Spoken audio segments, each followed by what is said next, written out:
In this tutorial I will make a net screens desktop photo frame with a twist. I have all the instructions that I printed, and let me tell you what I'm going to use.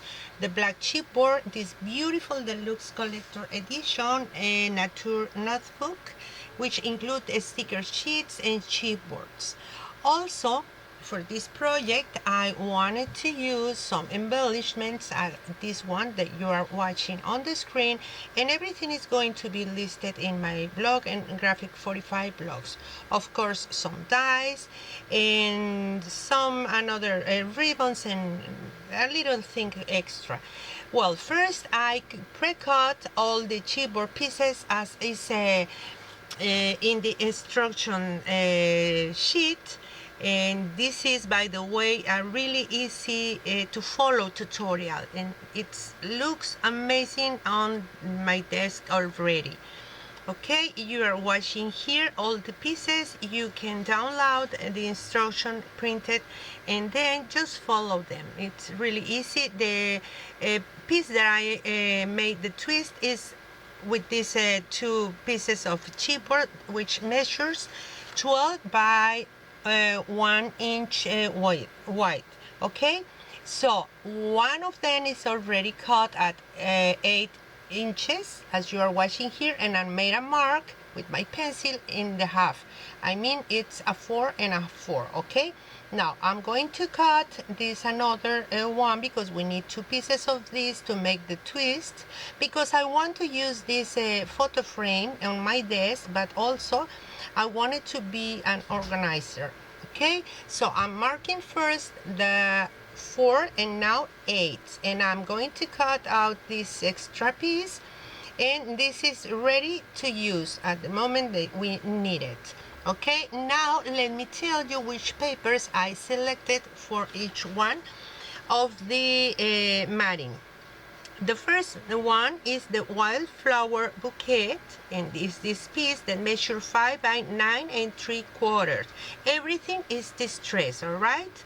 And now with seasonal splendor sheet, I made the frame that measures outside 5 by 7, and I just measure inside of each one of the sides at a half an inch, and then just cut the inside part, and now we have this frame. This piece of paper measures 4 by 4 and is also from Seasonal Splendor, but I'm planning to use it in the other side of the paper. And from this another one, you can see that I cut out everything that was inside of these beautiful frames. I fussy cut every butterfly, the fruits, the flowers, to use it as part of the embellishment.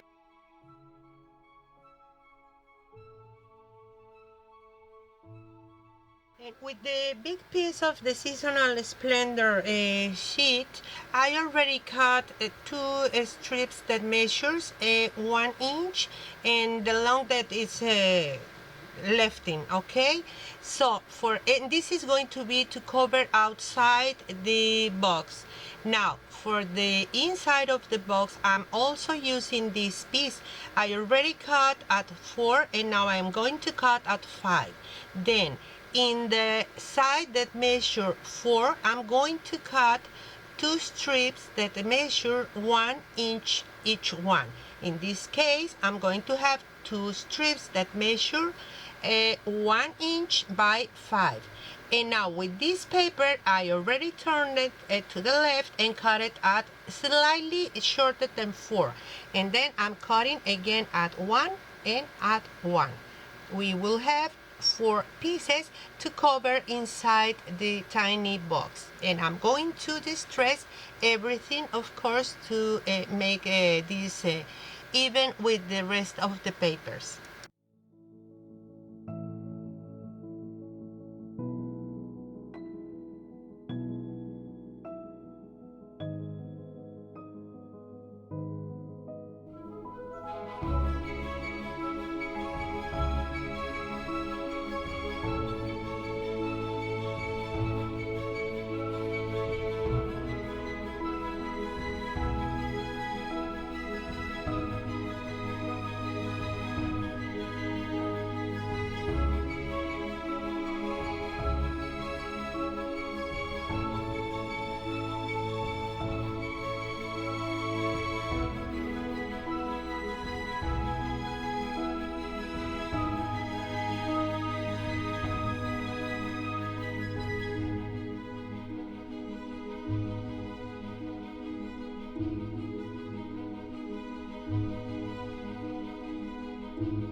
that we have both sides and the bottom ready, we are going to work with the top, and I am just placing both of these pieces of chipboard without gluing any one of those. Okay, I'm going to use, well, first I'm going to secure it with these clips, and then with 1/8 of an inch double-sided tape, I'm going to adhere using the tape from one side to the other side.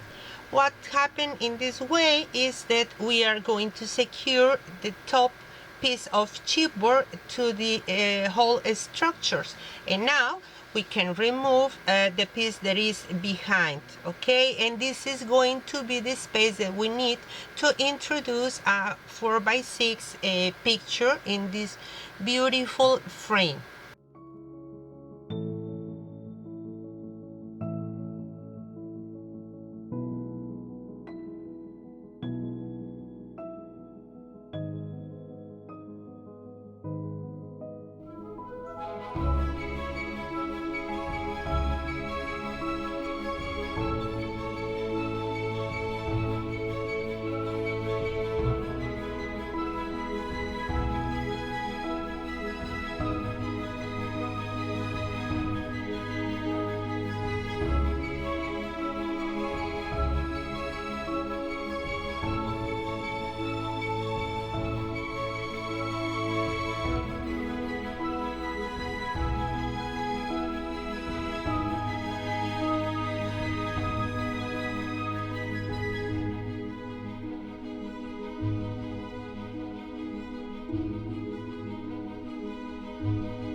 We can move to the stand, and in this piece of chipboard that measures 12 by 5, I'm going to make two marks.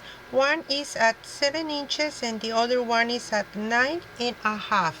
And then with my cutting tool, which is a cutter, I'm going to cut without any pressure, because we don't want to cut apart these pieces. Just we need to have something to fold it easily, as you are watching in this part of the video. And then in the instruction says that we are going to make a mark at 4 inches, but it's at 4.5 because we need three pieces that measure 2.5 inches to make the back of the stand to hold the picture. So I'm using also the washi tape, the graphic 45 black washi tape, to join these pieces. And well, it's a little tricky, but I make my mark with a pencil because I don't have a white gel pen. But anything you can watch to see exactly where are going to be these pieces joining. Okay, and then when this is ready, now we can cover it with this beautiful paper that I mark at 4.5 and then at 7. Yeah. And in this way we have the measurement exactly where to fold, and we are ready to glue it down. Okay, I am using here only, well, most of the time I'm using liquid glue because I prefer this instead of the double-sided tape, because that allows me the opportunity to remove if I need, or move it until I am sure it is on place, okay? And I am gluing piece by piece, side by side of the stand, okay? As you are watching here, at the end, I don't know why, but I have a piece of left paper, so we just need to cut it, okay? Here you can see, so it's easy to cut with my cutting tool. And don't forget to also distress, and this is ready to glue it.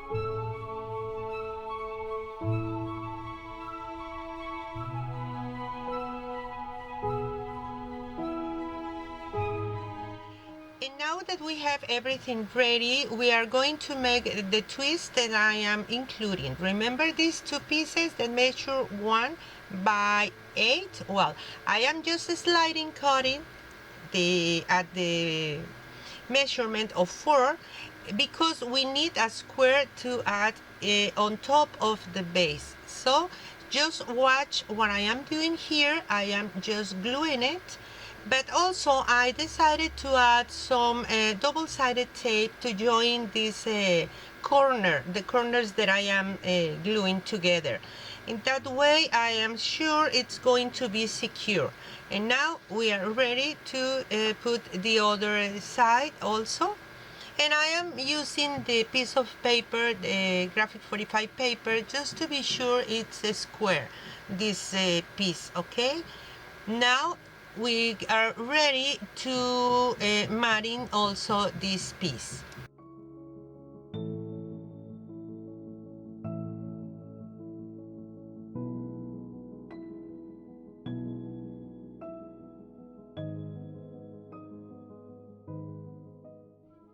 Now we are ready to mat inside this tiny box. These pieces measure 5 long, and I am scoring at half and 4.5. In this way we can cover inside the corners also with these pieces. And the other two measures 4 by 1. Okay, so these two needs to be with in front of each one, okay, as you are watching on the screen.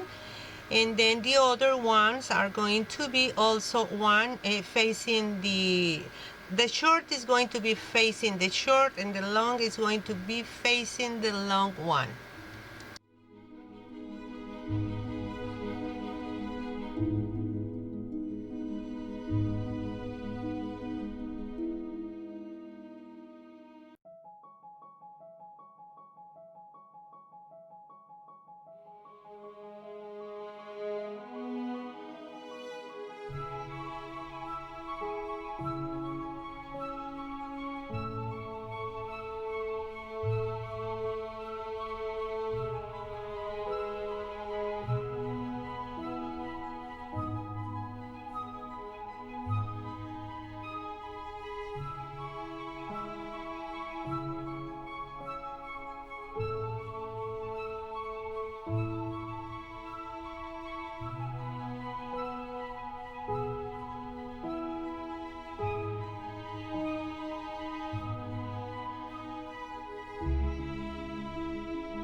When this is covered, I almost forgot that I wanted to add this antique metal door pull, and it's covered inside, but don't worry.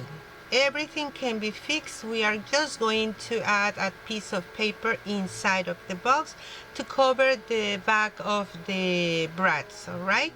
I am just trying to center it here, and you can see how I am going to add these beautiful metal embellishments in the front, because this piece is going to be at the front of this tiny box. I am using also a very strong adhesive here to attach the metal door pull. No matter, I am using also the brads, of course, but this is going to be really secure. You can see here how ugly this back of the brad, the legs of the brad are looking, showing behind, but this can be covered with a piece of paper. Don't worry for that. And I am using the leftover, as you are watching here. This is only leftover paper from the whole sheets we are using for this project. I am just cut it at the size, I mean the strip. I am using the strip itself, but the width is going to be a little bit less than 4 inches. I cover the legs, the brad legs, with the strong adhesive, and then the rest of the paper I use this white glue, and voila, everything is covered.